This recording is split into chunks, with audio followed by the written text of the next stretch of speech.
అచ్చ తెలుగు విద్యార్థితో తెలుగు రాష్ట్రాల first rank నారాయణదే.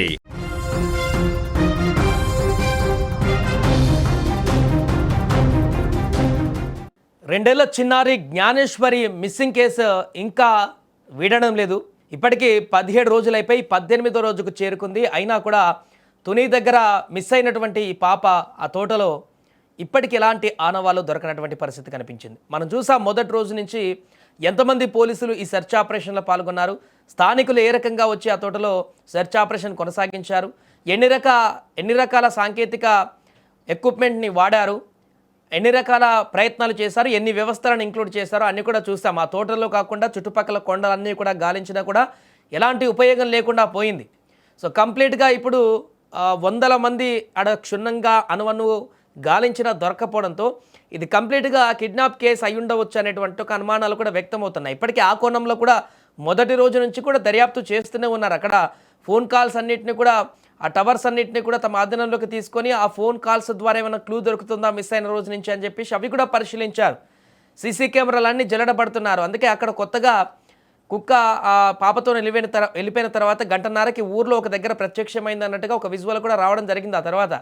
కాబట్టి పాప కూడా ఊర్లో వైపే వెళ్ళి ఉంటుంది తోట దాటి అనేటువంటి ఒక అనుమానాలు కూడా వ్యక్తమవుతున్నాయి. ఆ దారిలో వెళ్తుండగానే ఎవరైనా పాపని ఎత్తుకు వెళ్ళిపోయారా, ఏం జరిగింది అనేటువంటి కోణంలో కూడా ఇప్పుడు ఇన్వెస్టిగేషన్ చేస్తున్నారు చాలా రోజుల నుంచి కూడా. దాన్ని ఇప్పుడు పాప తోటలో కానీ కొండల్లో కానీ లేదన్నటువంటి విషయం అయితే స్పష్టంగా కనిపిస్తుంది. ఇంతమంది ఎత్తుకున్న చిన్న ఆనవాళ్ళు కూడా, అంటే ఏదైనా జంతువు ఎత్తుకు వెళ్ళినా కూడా ఇంకేదైనా జరిగి ఉన్నా కూడా తనకు సంబంధించిన ఏదో ఒక ఆనవాళ్ళైనా అక్కడ దొరికి ఉండేది. దురదృష్టవశాత్తు ఏదైనా క్రూర జంతువు ఏమైనా చేసినా కూడా పాపకు సంబంధించినటువంటి ఏదో ఒక చిన్న క్లూ అయినా వస్తువైనా అక్కడ దొరికేది. కానీ అలాంటి పరిస్థితి లేదు.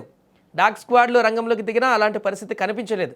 కాబట్టి ఇది పక్కాగా బయట వ్యక్తులు కిడ్నాప్ చేసేమైనా తీసుకువెళ్ళి ఉంటారనేటువంటి కోణంలో దర్యాప్తు చేస్తున్నారు. స్పెషల్ క్రైమ్ బ్రాంచ్లు కూడా రంగంలోకి దిగాయి.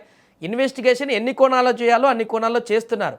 పూర్తిగా ఒక కేస్ స్టడీలాగా మారినటువంటి ఈ యొక్క పాప మిస్సింగ్ కేసు అనేది ఇప్పుడు రాష్ట్ర వ్యాప్తంగా ఒక మిస్టరీగా మారింది. అసలు ఏం జరిగింది, పాప ఎలా మిస్ అయింది, తండ్రి వెనక నడుచుకుంటూ వెళ్ళినటువంటి తర్వాత ఎక్కడ మిస్ అయిపోయింది, గంట వ్యవధి మళ్ళీ తండ్రి వచ్చి వెనక పాప కోసం మళ్ళీ తోటలోకి వచ్చి ఇంటికాడ చూసినప్పటికీ గంట వ్యవధి ఉంది. గంటలోనే ఆ పాప ఎక్కడి నుంచి ఎటుమాయమైపోయింది, ఎవరు తీసుకువెళ్ళారనేటువంటి ప్రశ్నలు కూడా ఇప్పుడు ఉత్పన్నమవుతున్నాయి.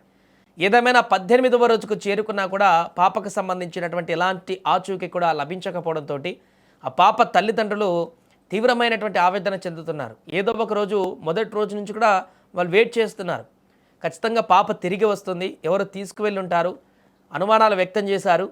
ఏదో ఒక రోజు ఇంతమంది పోలీసులు, రాష్ట్ర ప్రభుత్వము, మంత్రులు అందరూ ఇక్కడికి వచ్చి మరి ఇన్వెస్టిగేషన్ని సీరియస్గా చేస్తున్నారు. కాబట్టి ఖచ్చితంగా పాప తిరిగి మా దగ్గరికి వస్తుందనేటువంటి ఒక కాన్ఫిడెన్స్ తోటి వాళ్ళు ఉన్నారు. అదే ధైర్యంతో ఉన్నారు. పాపకేం కాలేదు, సేఫ్గానే ఉండుంటుంది, ఎక్కడ ఉన్నా ఎవరి దగ్గర ఉన్నా సేఫ్గానే ఉండుంటుంది, మరలా మా దగ్గరికి వస్తుందనేటువంటి ఒక ఆశతోనే ఇన్ని రోజులు ఉన్నారు.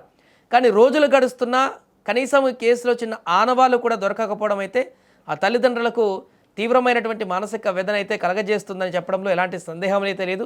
ప్రస్తుతం 18వ రోజు వచ్చినప్పటికీ గతంతో పోలిస్తే అక్కడ ఉన్నటువంటి బలగాలన్నీ కూడా ఇంకా బ్యాక్ స్టెప్ వేసినట్టుగా కనపడుతుంది. ఎందుకంటే అక్కడ ఎంత వెతికినా ఏం చేసినా ఇంకా లాభం లేదు. ఎందుకంటే అక్కడ జల్లెడబట్టేశారు, అక్కడ ఎలాంటి క్లూ లేదు, పాప ఆ ఏరియాలో లేదనేటువంటి విషయం క్లారిటీకి వచ్చారు. కాబట్టి ఎన్డీఆర్ఎఫ్ కానీ మిగతా బృందాలు కూడా అక్కడ పెద్దగా అంతకుముందు రోజు 100 మంది సెర్చ్ చేసినట్టుగా అయితే చేయట్లేదు.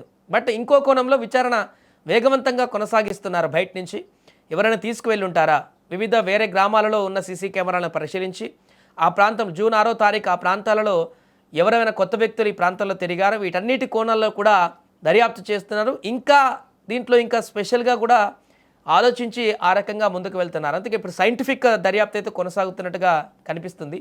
18వ రోజుకు వచ్చినా కూడా పాప మిస్ అయినటువంటి కేసులో ఎలాంటి ఆచూకీ లభించకపోవడం అనేది తీవ్ర ఆందోళనకు గురి చేస్తుంది. మరి పాప ఎక్కడ ఉంది, ఎప్పుడు తిరిగి వస్తుంది, అసలు ఏమైంది పాపకు అనేది మాత్రం 2 తెలుగు రాష్ట్రాల ప్రజలకైతే ఇంకా ఒక ప్రశ్నగానే మారింది.